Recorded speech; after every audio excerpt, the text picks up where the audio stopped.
학생 여러분, 안녕하십니까? 중학교 3학년인 2028 대학 수학능력시험 개편에 따라 처음으로 통합사회 시험을 치르게 됩니다. 이에 따라 중학교 사회 성취 기준을 달성하였는지 확인하고 상급 학교에서의 학습을 지원하기 위해 도 내 중고등학교 선생님께서 모여 학업 성취 체크중 문항을 개발하게 되었습니다. 이번 학업 성취 체크중 문항은 중학교 교육과정 내용을 바탕으로 수능형 문항으로 개발되었습니다. 전환기 진로 연계 교육기관을 활용하여 자기 주도적으로 평가지를 풀어보며 고등학교 학습을 대비해 보시기 바랍니다. 그럼 본격적으로 중3 4회 학업 성취 체크중 2회 평가지의 문항에 대한 설명을 시작하도록 하겠습니다.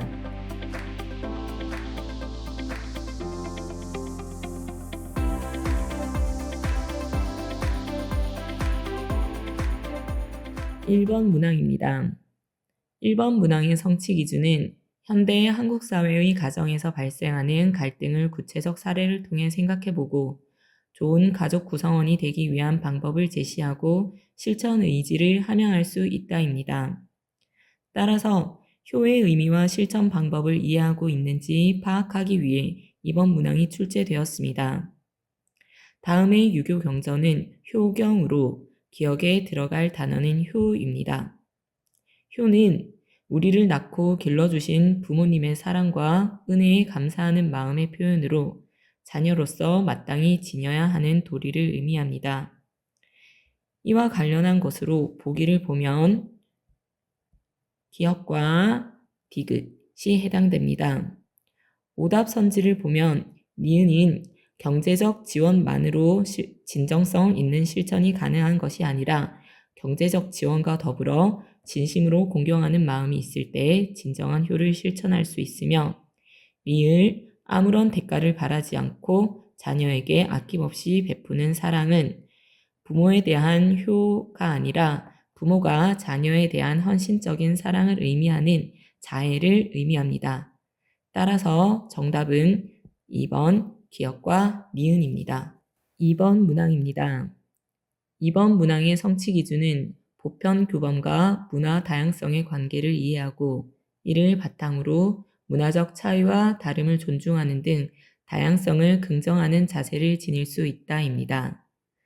따라서 문화 교류를 바라보는 서로 다른 관점을 비교하기 위해 이번 문항이 출제되었습니다. 갑은 동아주의의 대표 모델로 용광로 모델을 의미하고 을은 다문화주의의 대표 모델로 샐러드볼 모델을 의미합니다. 동아주의는 공통된 문화로 사회 통합성을 유지할 수 있다는 장점이 있지만 각각의 고유한 문화적 전통을 무시할 수 있다는 단점을 지니고 있으며 다문화주의는 다양한 문화적 전통을 이어나갈 수 있는 장점이 있는 반면 사회 통합성을 약화할 수 있다는 한계를 지니고 있습니다.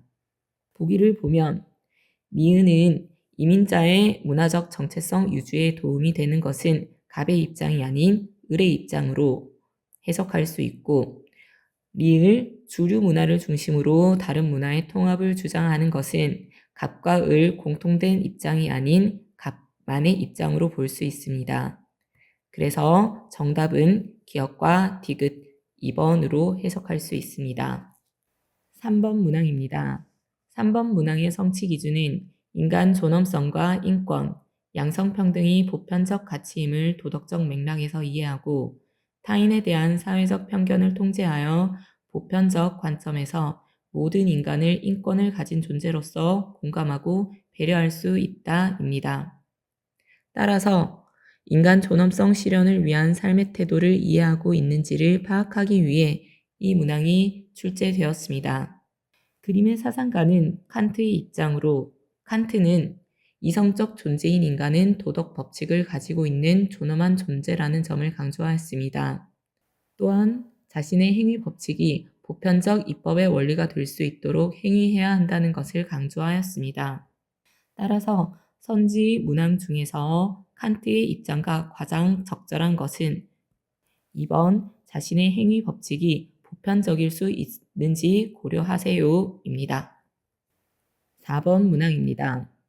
4번 문항의 성취 기준은 인간과 자연의 조화를 통한 삶의 중요성과 환경 보호의 필요성을 다각적으로 이해하고 생태의 지속 가능성의 관점에서 소비 생활과 환경에 대한 가치관을 평가해 보며 환경 친화적인 실천 기술을 익힐 수 있다입니다. 따라서 자연에 대한 다양한 관점을 이해하고 있는지 파악하기 위해 이번 문항이 출제되었습니다. 갑은 이성을 활용하여 생태계를 통제할 수 있고 인간은 다른 생명체보다 우월한 존재라 보는 입장으로 인간 중심주의적 자연관을 의미합니다. 인간 중심주의적 자연관의 특징은 자연의 도구적 가치를 중시하고 자연은 인간의 필요를 충족하기 위한 수단으로 보는 입장입니다.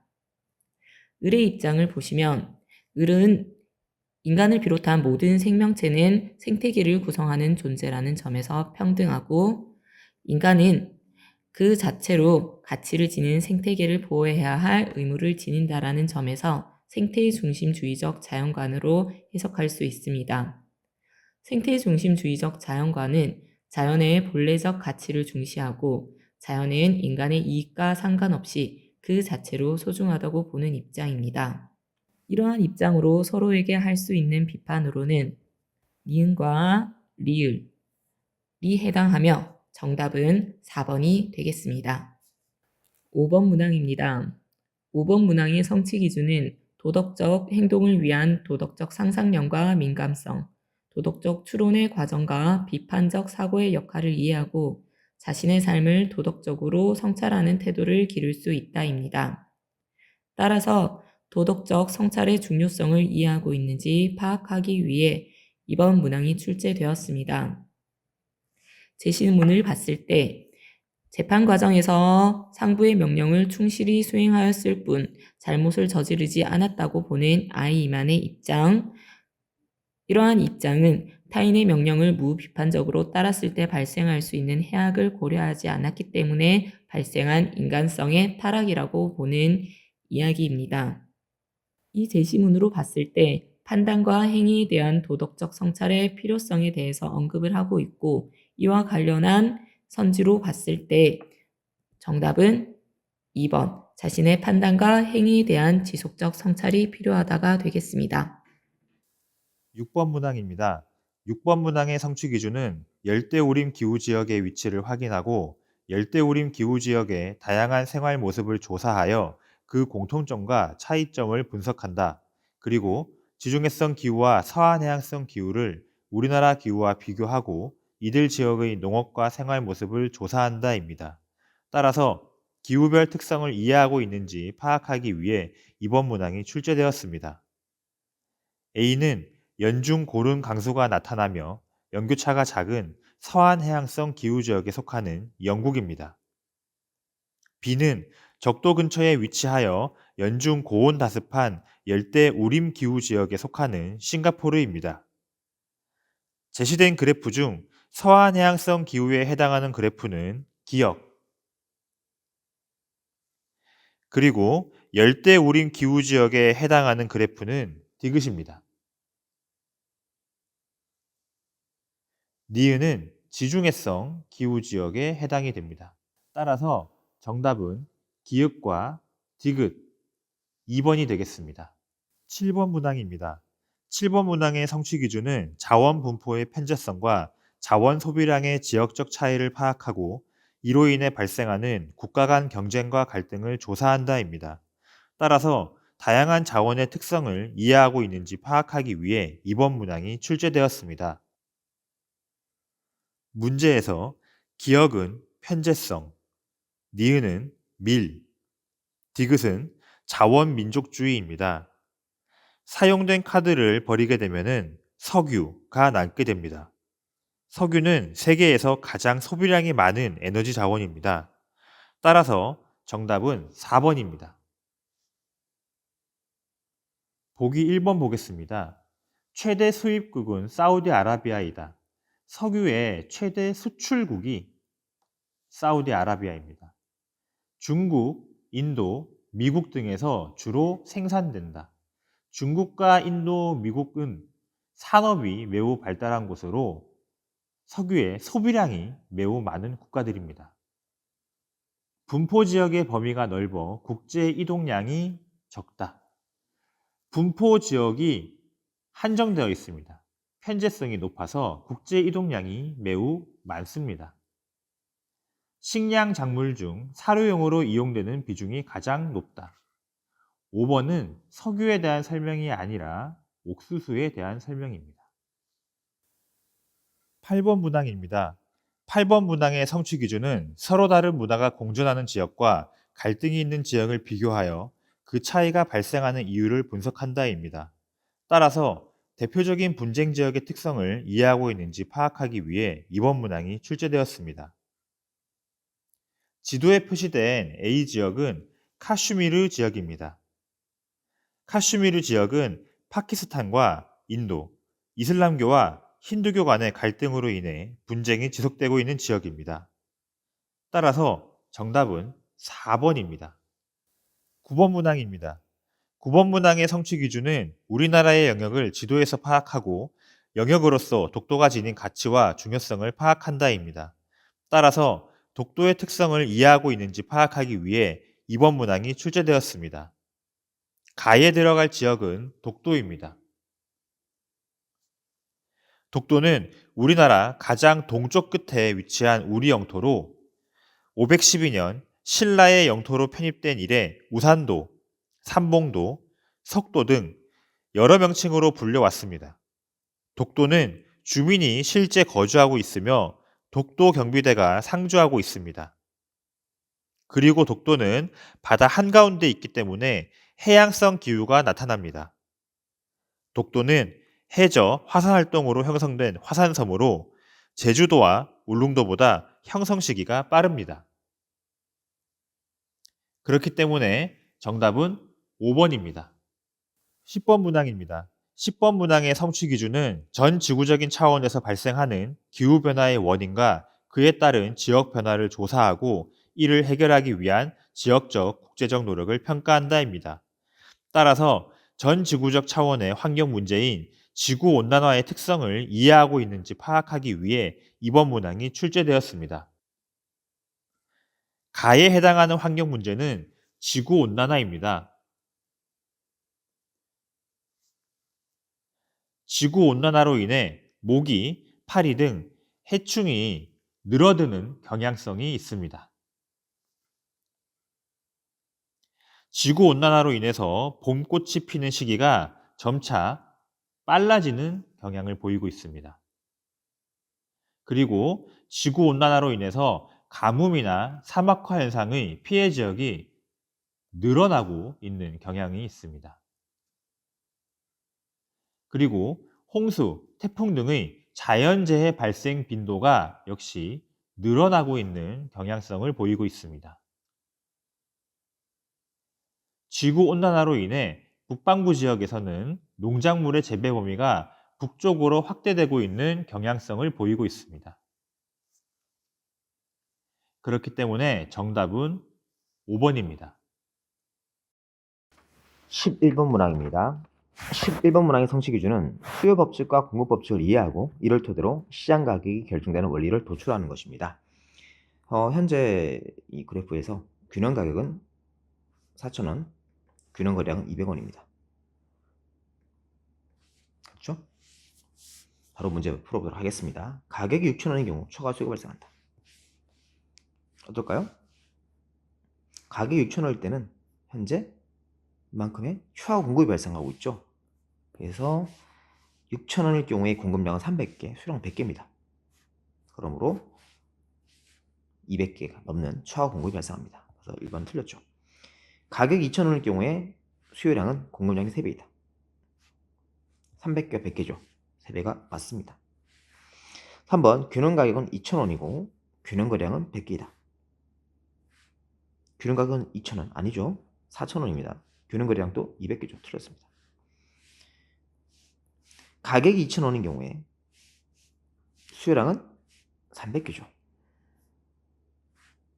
300개입니다.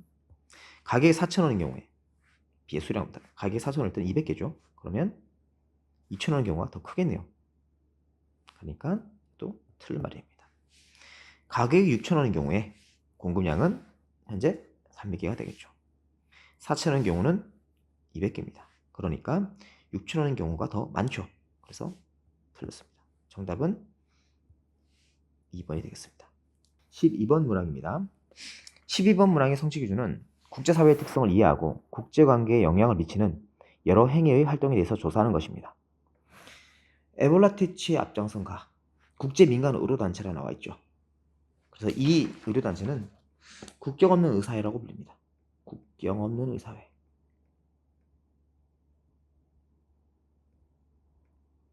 그래서 보통 행위 주체는 국가, 국제기구, 다국적 기업 등이 있는데 이것은 민간단체입니다. 민간단체. 그래서 국경을 넘어 활동하는 국제비정부기구라고 볼 수 있습니다. 그래서 국제비정부기구는 개인과 민간단체를 회원으로 하는 국제기구입니다. 1번 자국의 이익을 우선으로 한다. 이것은 국가에 해당되겠죠. 국경을 넘어서는 활동하는 국제비정부기구이다. 맞습니다. 2번입니다. 각국 정부를 회원으로 하는 정부 간 국제기구이다. 각국 정부를 회원으로 하는 정부 간 국제기구이다. 3의 예로는 국제연합, 바로 유엔이 있습니다. 그리고 경제협력개발기구는 OECD 등이 있습니다. 그래서 아닙니다. 국제법에 따라 독립적인 지위를 갖고 공적 외교를 한다. 공적 외교, 독립적 지위, 국가에 해당합니다. 국가, 그래서 아닙니다. 5번 여러 나라의 자회사와 공장을 설립해서 상품을 생산하는 다국적 기업이다. 다국적 기업 아니죠. 국제비정부기구입니다. 정답은 2번입니다. 13번 문항입니다. 13번 문항의 성취 기준은 재판의 의미와 종류를 이해하고 공정한 재판을 위한 제도를 분석하는 것입니다. 따라서 13번 문항은 재판의 의미와 종류를 이해하는 겁니다.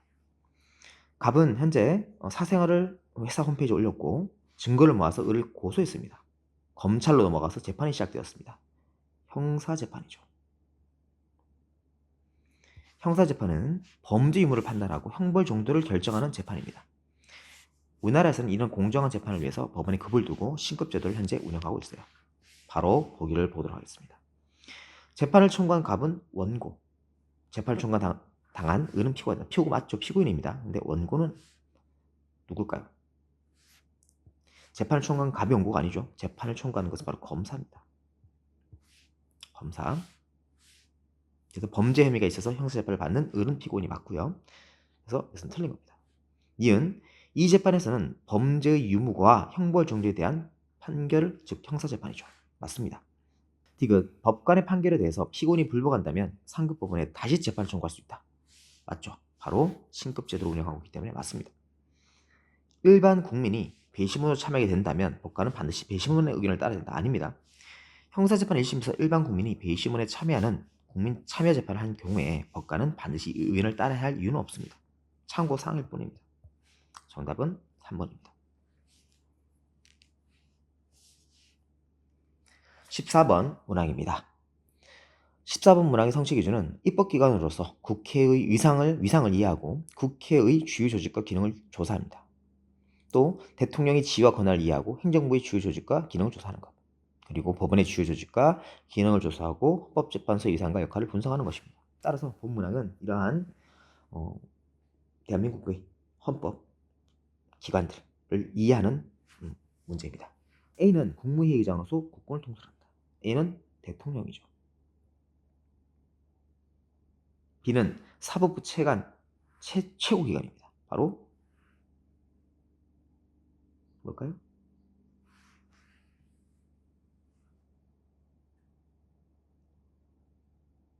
재판이죠. 그래서 B는 사법부의 최고기관으로서 최종 재판을 판단하는 바로 재판하는 기관 바로 대법원입니다. 대법원. C는 국민이 직접 선출한 대표로 구성되며 국가 예산을 심의 확정한다. 바로 국회입니다. 사법부의 최고기관 대법원과 국회와 대통령에 대한 이야기입니다. 1번 A는 행정부 수반으로 위헌범죄심판을 담당한다. 행정부 수반이 맞죠? 맞는데 위헌범죄심판을 담당하는 것은 대통령이 아닙니다. 바로 헌법재판소입니다. 틀린 겁니다. A는 감사원, B는 헌법재판소이다. 아닙니다. A는 대통령, B는 대법원입니다. B는 A의 직속기관으로 공무원을 감찰한다. 대법원은 A 직속기관이 아니죠.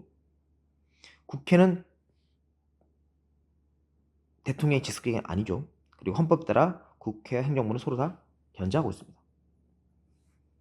그러니까 대법원은 대통령의 직속기관이 될 수 없고, 그러니까 다시 말하면 A와 B와 C는 서로 견제하는 관계죠.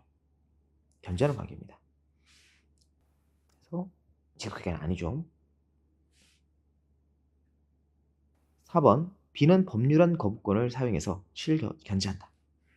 B는 법률안 거부권. 대통령은 법률안 거부권을 사용해서 C를 견제할 수 있죠. 근데 B는 대통령이 아니죠. 법원이기 때문에 틀렸습니다. 대통령이 법률안 거부권을 사용해서 국회를 견제하는 겁니다. C는 A에 대한 탄핵 소추를 의결할 수 있다. 국회는 A에 대해서 탄핵 소추를 의결할 수 있습니다. 그래서 정답은 5번이 됩니다. 15번 문항입니다. 15번 문항의 성취 기준은 한국 사회의 변동의 최근 경향을 이해하고 이에 대한 대응 방안을 탐구하는 것입니다. 따라서 본 문제는 한국 사회 변동의 최근 양상과 발생 배경 및 대응 양상을 추론하는 문제입니다. 제시된 문제는 65세 이상 노인 인구 구성의 비율 변화에 대한 문제입니다. 따라서 고령화 현상에 대한 문제가 되겠죠. 그리고 이 고령화 현상이 계속되면 일할 수 있는 사람의 수가 줄기 때문에 노동력이 부족해질 수 있고 이로 인해서 경제 성장이 느려질 우려가 있습니다. 1번 생산 가능 인구가 늘어나서 실업률이 증가한다.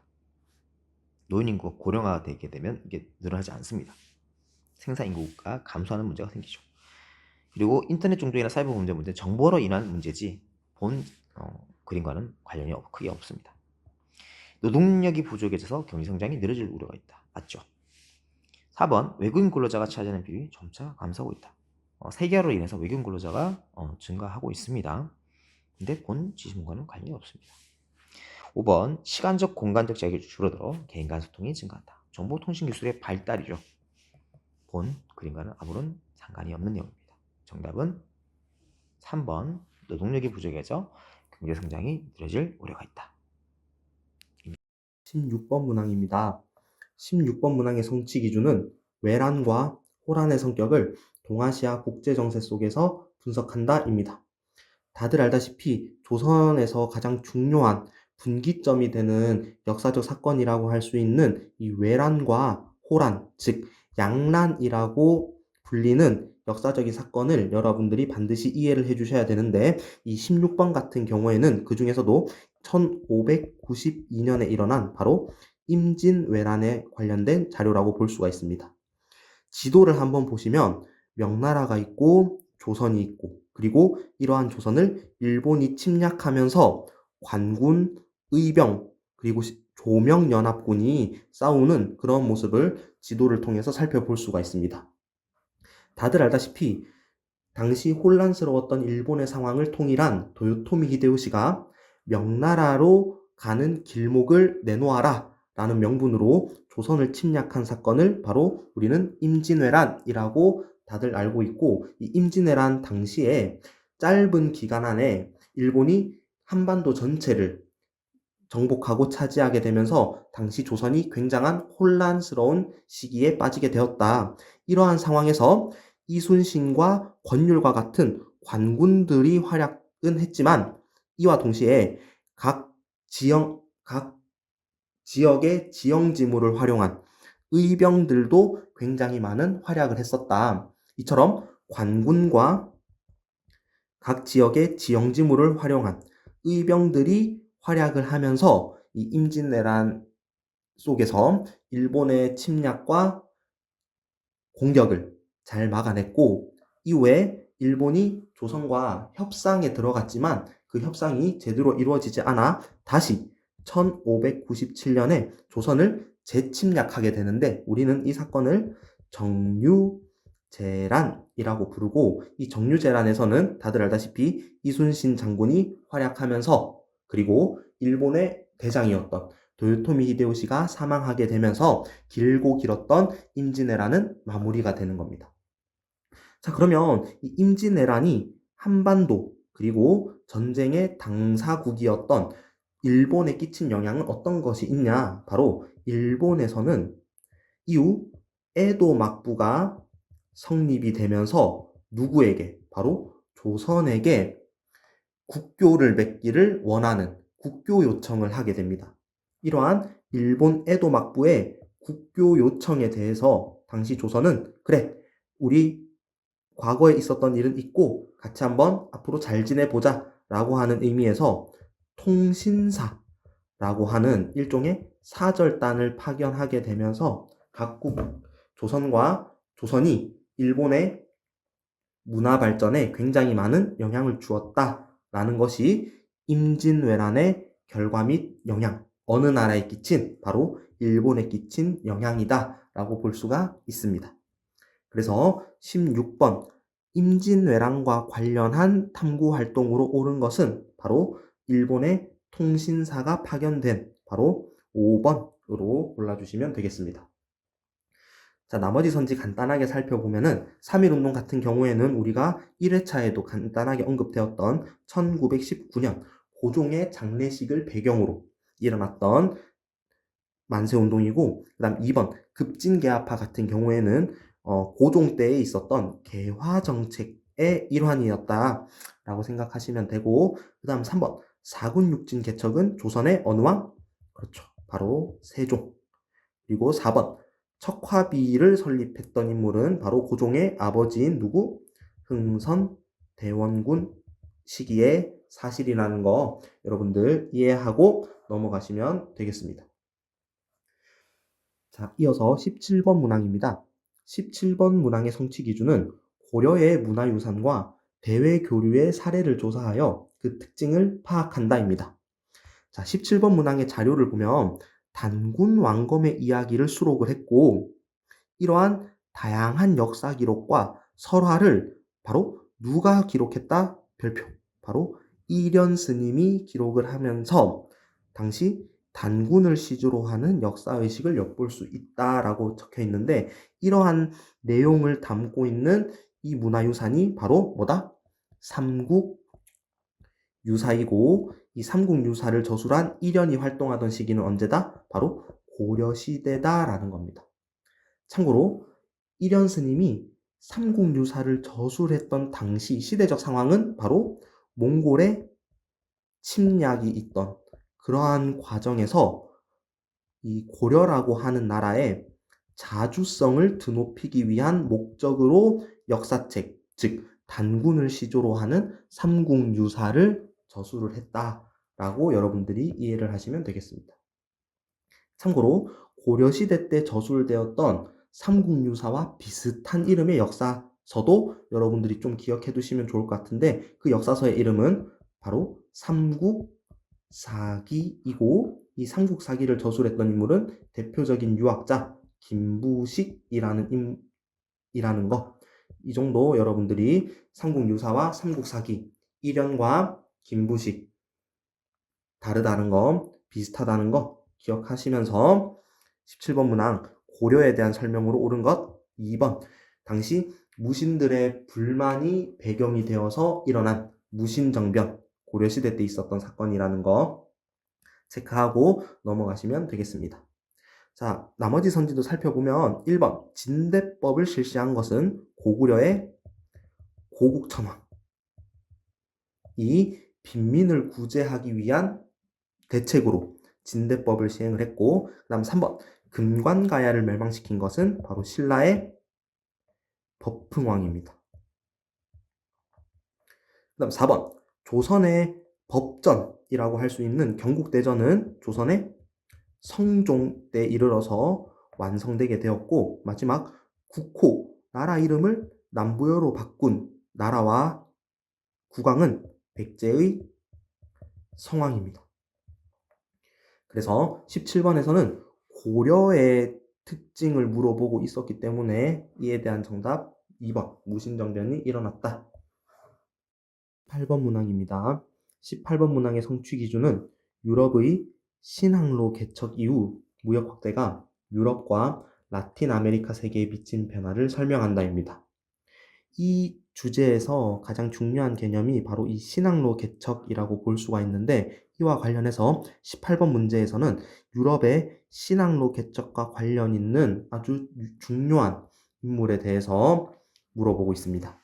자, 이 인물의 주요 활동을 보면은 필리핀에서 사망하였지만 그가 이끌던 함대는 세계 일주에 성공하였다. 즉, 유럽의 신항로 개척이 이루어지는 과정 속에서 이 인물이 이끌던 함대가 세계 최초로 세계 일주에 성공을 하게 되었는데, 이러한 활동을 했던 이 활동과 관련 있는 인물이 바로 마젤란입니다. 마젤란. 자, 그래서 이 마젤란이라는 인물과 그의 함대가 세계 일주에 최초로 성공했다라는 것 여러분들이 꼭 기억해 두시고, 이와 더불어서 당시 유럽에서 이러한 신항로 개척이 이루어질 수 있었던 배경은 어떤 것들이 있는가를 한번 생각해 볼 수 있을 것 같은데, 자, 가장 먼저 항로를 개척할 수 있으려면은 배를 모는 기술, 즉 항해술이 발달했을 것이다 라는 것을 하나 떠올려 볼 수가 있고, 그 다음 바다를 건너야 되기 때문에 뭐가 필수적으로 받쳐줘야 된다? 그렇죠. 바로 배를 만드는 기술, 즉 이거를 조선술이라고 부릅니다. 그래서 항해술과 마찬가지로 이런 조선술이 발달한 것을 계기로 유럽에서 포르투갈과 에스파냐를 중심으로 신항로 개척이 이루어졌었다 라는 거 여러분들 꼭 기억해 두시고, 이와 동시에 이러한 유럽의 신항로 개척과 관련 있는 역사적인 인물 여러분들이 조금 더 기억해 주셨으면 하는 바람에서 선생님이 이렇게 세 인물을 가지고 와봤는데, 그중 먼저 바르톨로메우 디아스 같은 경우에는 바로 아프리카 최남단에 있는 희망봉에 도착을 했다라는 것. 유럽에서 출발해서 아프리카로 향하는 항로, 그 과정에서 희망봉을 찍고 희망봉을 발견하게 되었다라는 것이 바르톨로메우 디아스의 업적으로 볼 수가 있고, 그 이후에 바스코 다가마라는 인물은 바르톨로메우 디아스가 발견한 희망봉을 찍고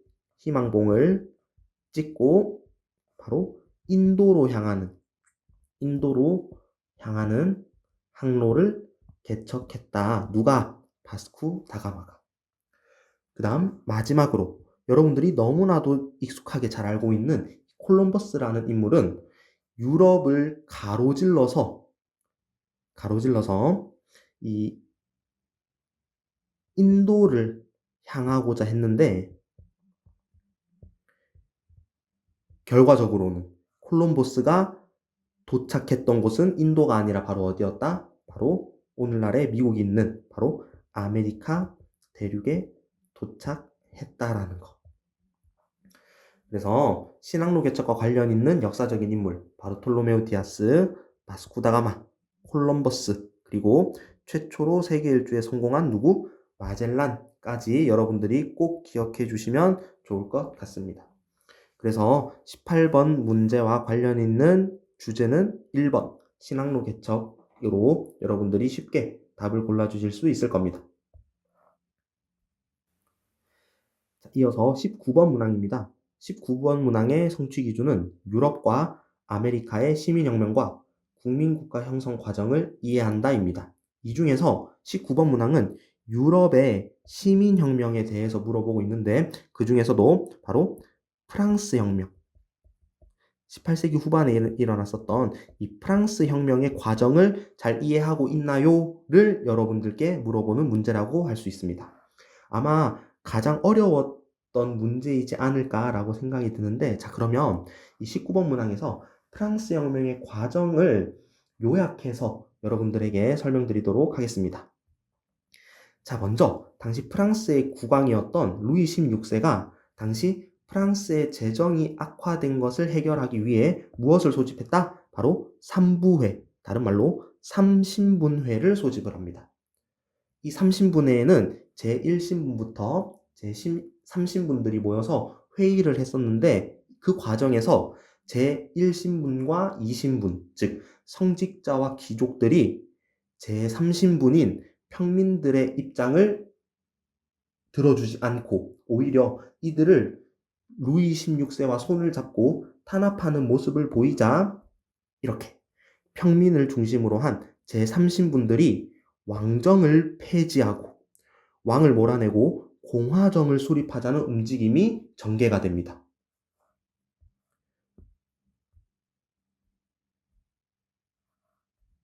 자, 그 이후에 제3신분들이 중심이 되어서 이 공화정을 수립한 이후에 어떤 일이 벌어졌냐? 바로 여러분들이 한 번쯤은 들어봤을 법한 이 로베스피에르라는 인물이 등장을 해가지고 이름 그대로 공포 정치를 시행을 하게 됩니다.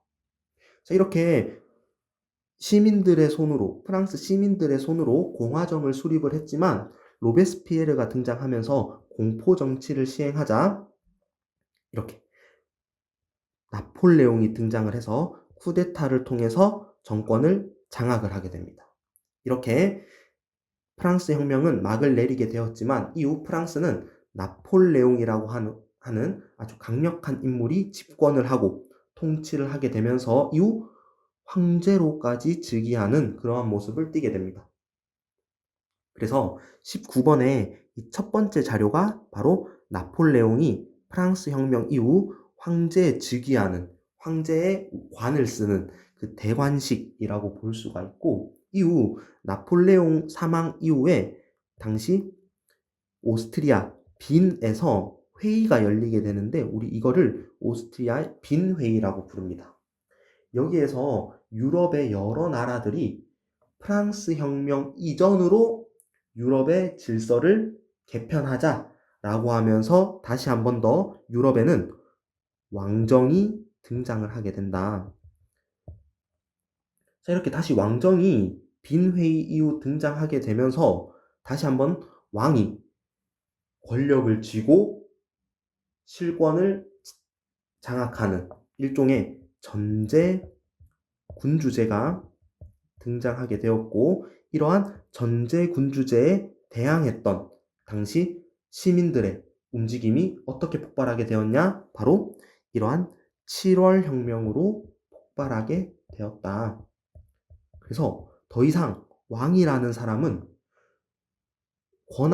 무한한 권한을 지니고 휘두르는 사람이 아니라 헌법에 입각한 인물이다 라고 하는 입헌 군주제를 지향하게 되는 것이 바로 7월 혁명이라고 볼 수가 있습니다. 자, 그러면 나폴레옹이 황제로 즉위하고 입헌 군주제를 지향한 7월 혁명이 있던 사이에 어떤 일이 있었죠? 그렇죠. 바로 오스트리아에서 빈 회의가 개최가 되었다. 그리고 이때 빈 회의를 주도했던 인물이 바로 오스트리아의 재상이었던 바로 누구? 메테르니히였다라는 거. 그래서 굉장히 어려웠던 문제고 이 나폴레옹 황제 즉위 이후와 1830년 7월 혁명 사이에 있었던 일로 옳은 것은 바로 오스트리아에서 회의를 여는 누구? 메테르니. 그리고 우리는 이 회의를 뭐라고 배웠다? 빈 회의라고 배웠다. 그래서 정답 4번 이렇게 골라주시면 되고, 참고로 선지 1번, 2번, 그 다음에 3번, 5번은 모두 나폴레옹 대관식 이전에 있었던 사건이다 라고 여러분들이 정리해 볼 수가 있겠습니다. 자, 이제 마지막 문제입니다. 20번 문항의 성취 기준은 고조선과 여러 나라의 형성 과정 및 사회 모습을 탐구한다입니다. 그래서 여러분들이 선생님보다 더 잘 아는 바로 고조선, 그 다음에 여러 나라, 그리고 그 이전에 있었던 구석기 시대부터 신석기, 청동기, 철기 시대의 특징을 잘 알고 있니?를 물어보는 것이 바로 20번 문제입니다. 자, 같이 한번 보시면 이 시대의 특징을 학생들이 이야기하고 있는데, 첫 번째, 움집을 지어서 한 곳에 어떻게 살았다? 정착해서 살았다. 그 다음 두 번째, 일부 지역에서는 뭐가 시작되었다?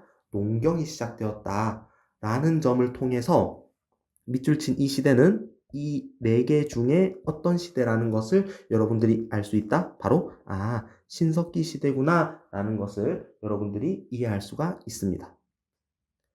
참고로 이 일부 지역에서 농경뿐만 아니라 무엇도 시작이 되었냐면은 농경과 목축이 시작되었다. 그러니까 이제는 더 이상 여기저기 옮겨 다닐 필요 없이 어떤 생활을 할 수 있다? 정착 생활을 할 수 있게 되었다라는 것이 바로 신석기 시대의 특징이라고 볼 수가 있고, 이 신석기 시대의 대표적인 사회 모습은 바로 5번. 음식물을 저장하고 보관하는 용도인 빗살무늬 토기를 사용했다. 어떻게 생겼는지는 다들 아시죠? 밑바닥이 이렇게 뾰족한 토기가 바로 신석기 시대 사용된 빗살무늬 토기다라는 거. 자, 그럼 나머지 선지 보고 오늘 이 시간 마치도록 하겠습니다. 1번, 계급이 발생한 것은 청동기 시대고, 이 청동기 시대 때 계급이 발생했음을 보여주는 유물이 바로 고인돌. 그래서 청동기. 그 다음 3번, 뗀석기는 구석기 시대의 대표적인 유물이고, 마지막 4번, 철제 농기구는 이름에서도 보이는 것처럼 바로 철기 시대의 대표적인 유물이다 라고 여러분들이 쉽게 정리하고 넘어가면 되겠습니다. 자, 지금까지 중3 사회학업 성취 체크 중 2회평가지 문항에 대한 설명을 하였습니다. 학생 여러분들은 이번 설명을 참조하여 개인적으로 복습하는 시간을 가져보면 좋을 것 같습니다. 다음 3회평까지 해설에서 그럼 우리는 다시 뵙도록 하겠습니다. 들어주셔서 감사합니다.